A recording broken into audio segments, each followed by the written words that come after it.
Chapter 9. History of neglecting existing children. The father he already is. Why his treatment of existing children is the clearest predictor of future fatherhood. When evaluating who someone may become, nothing is more revealing than who they already are. People can make promises. They can describe intentions. They can swear they will do better next time. They can insist that circumstances were different before. But when someone already has children, speculation ends. You no longer have to imagine what kind of parent they might be. You can observe it, because the strongest predictor of future behavior is established past behavior. A man who consistently neglects his existing children is showing you his parenting character in real time. And believing he will become radically different under nearly identical responsibility requires ignoring evidence in favor of hope. Neglect is not always dramatic abandonment.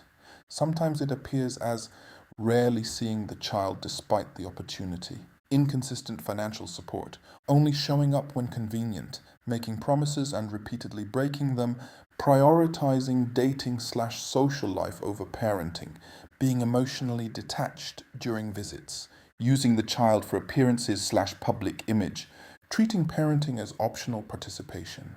Many neglectful parents maintain a narrative that minimizes their behavior. My baby mama keeps the kids from me. The system is unfair. I send money when I can. They're better off with their mother anyway. My child doesn't really know me like that. Sometimes those claims are true, but when every explanation removes all accountability, caution is warranted. Why people ignore this red flag?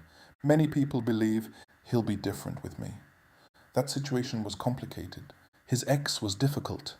He was younger then. He's changed. And while people can change, true change is visible in sustained action, not hopeful promises.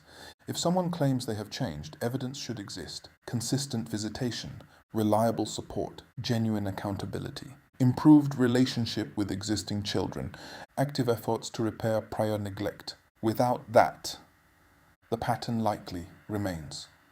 Devon's weekend promises. When Keisha met Devon, she knew he had a son from a previous relationship. He framed the situation carefully. My ex is bitter. She makes it hard for me to see him. Keisha sympathized.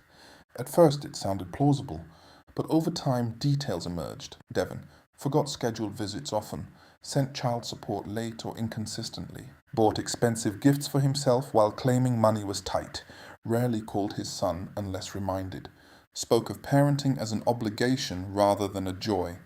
Still, Devon insisted, when I have a family done right, it'll be different.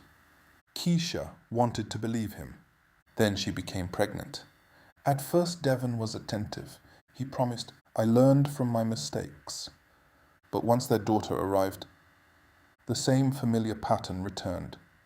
He missed feedings, skipped appointments, avoided overnights, complained about child support, stayed inconsistent.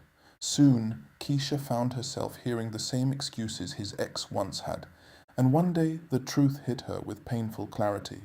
Devon had not failed his first child because of a difficult woman. He failed because that was his pattern as a father.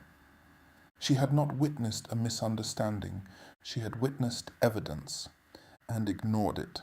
A person who neglects one child may neglect another because the issue is rarely the specific child. The issue is often character, priorities, emotional maturity, discipline, capacity for sacrifice, view of parenting itself. If someone can disengage from one dependent child, they have demonstrated a willingness to disengage when parenthood becomes inconvenient. Key lesson: when someone has existing children, pay attention to how often do they see them, how do they speak about them, whether they provide consistently, whether they know basic details about their child's life, whether they make excuses or take accountability, whether their children seem emotionally connected to them. Do not focus only on what they say. Observe what their children's lives reveal. When someone shows you how they parent their current children, believe what you see. Hope is not stronger than evidence. Potential is not stronger than pattern. and a person's promises about future fatherhood should never outweigh the reality of how they treat the children who already depend on them, because the clearest window into who someone may become. It's often who they already are when responsibility is real. Across all these chapters, the central lesson remains the same. Fatherhood does not magically create character, it reveals it. Children rarely transform irresponsible, avoidant, immature men into stable fathers. More often, parenthood magnifies what was already there.